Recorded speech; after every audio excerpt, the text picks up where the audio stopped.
good, Commanders fans? Commanders rookie minicamp day 2. I'm just gonna really show clips in this one and just talk about some quotes from Dan Quinn. I don't think they did any 7-on-7. He said they were, of course, we're not gonna do any 11-on-11, but they didn't do like any one-on-ones. It looks like or sounds like nobody tweeted out any updates. They just tweeted out clips of them working out. So the first one that stood out to me, of course, is Gabe Taylor, and JP Finlay puts this out. He said, Gabe Taylor going through DB drills, coach yells, "Holy shiggity," I could feel how fast that was. So that is awesome to see that from Gabe Taylor. He may not make the roster. He may not make the 90-man roster. So, but just him being there and working hard and showing off the speed. I think on his pro day, he did run like a 4.4, 4.3 40-yard dash. I know that's a pro day number. But you do see the speed in the drill, man. So, you see the speed from everybody in the drills. But, Gabe Taylor did produce at the collegiate level. So, it's not like it's just he's there just because of the name. I think Gabe Taylor is, he had a productive college career. So do I think he's going to make the 90-man roster? More likely not than yes. But and then he had a really, really good interview after, or post-game presser or post-practice presser where all the beat reporters were interviewing him. And he said that, he feels the pressure and all that stuff. He knows his brother is darn proud of him. Talking about Sean Taylor. Talks about the pressure and thrives off of critics. He did talk about how they upgraded the facility for sure.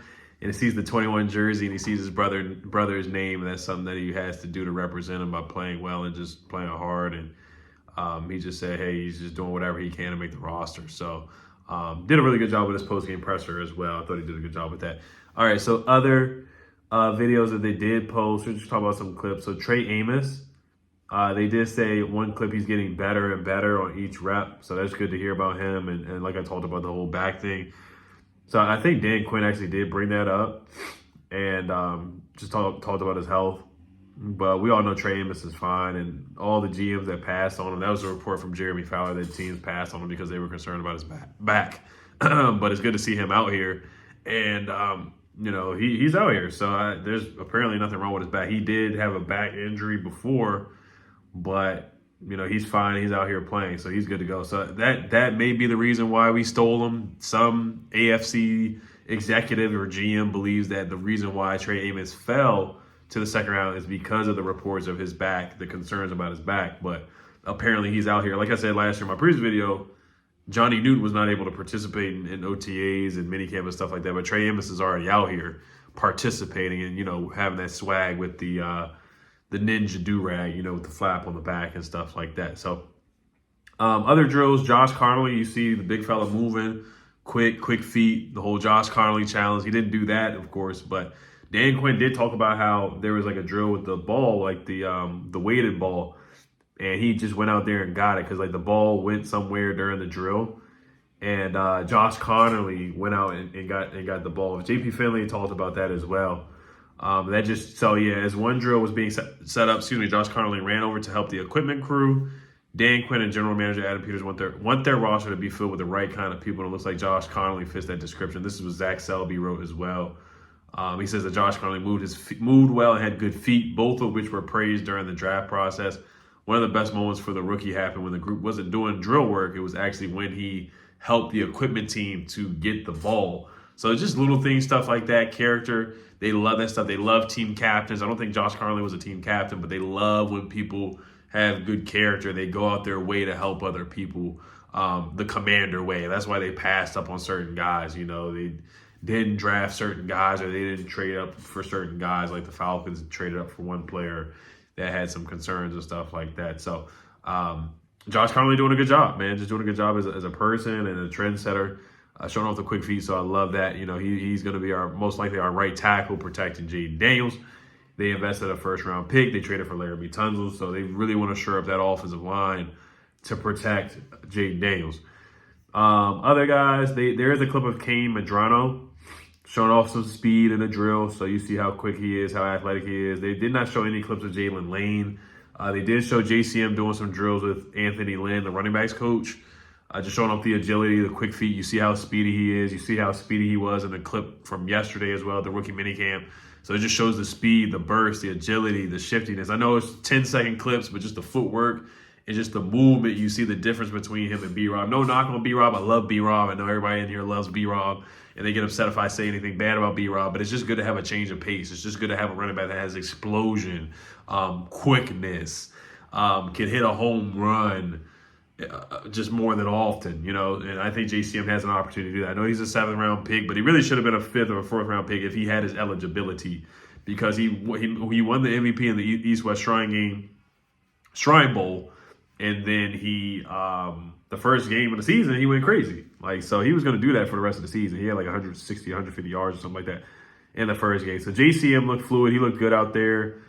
Who else? Came Madrano, talked about him. They didn't show any clips about Jalen Lane. I didn't see anything about the UDFAs, Ja'Cory Brooks, so I am disappointed about that. Nothing about Keegan Jones or the big Malik Carr, the tight end, or Carlin Viggers, and the 6'7" invite. I didn't see any clips of him or anybody talking about him for the most part.